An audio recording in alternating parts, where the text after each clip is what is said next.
ہمارے اہل سنت و جماعت میں ہمارے معمولات بدل رہے ہیں اور بڑی تیزی کے ساتھ بدل رہے ہیں. ہم فتنے کے دور میں رہتے ہیں.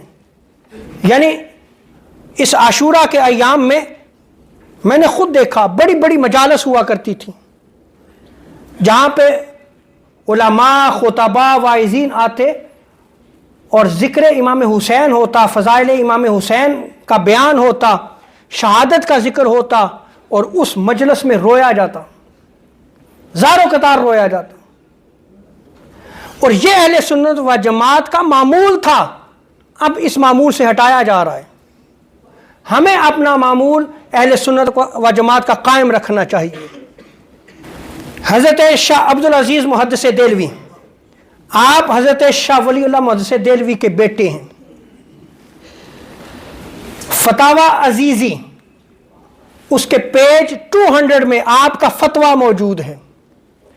آپ بیان کرتے ہیں کہ سیدنا امام حسین علیہ السلام کی مجلس عاشورہ کے دن یا ایک دن یا 2 دن قبل اس محفل کا اہتمام ہوتا اور اس میں 400-500 سے 1000 افراد شریک ہوتے. 1000 گیدرنگ ہوتی، اجتماع ہوتا اور لوگ اکٹھے ہو کر درود پاک پڑھتے.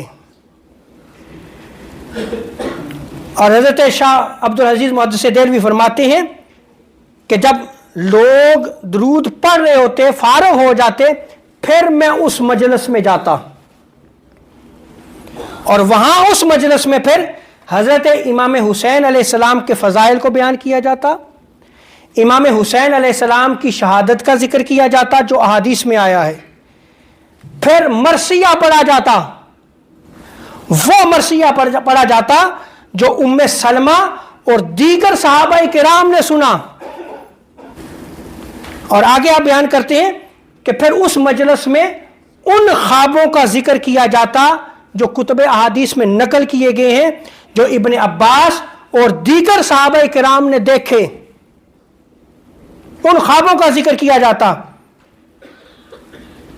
جس میں جو بیان کیا گیا کہ حضور صلی اللہ تعالی وسلم کو اس واقعہ سے بہت دکھ اور رنج ہوا. پھر قرآن مجید کا ختم ہوتا، پھر شرعی طور پر مرثیہ پڑھا جاتا. حضرت شاہ عبدالعزیز محدث دہلوی آپ فرماتے ہیں کہ میں زاروں قطار رونا شروع کر دیتا، زاروں قطار میں رونا شروع کرتا، گریہ طاری ہو جاتا.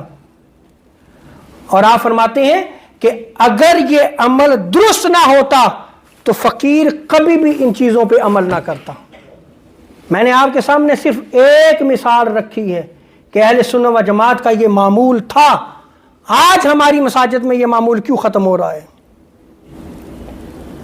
آج وہ سوالات کیوں اٹھائے جاتے ہیں کہ رونا جو ہے یہ ثابت نہیں ہے، رونا جو ہے وہ جائز نہیں ہے، ذکر امام حسین کو سن کے جو ہے وہ رونا کہاں سے ثابت ہے؟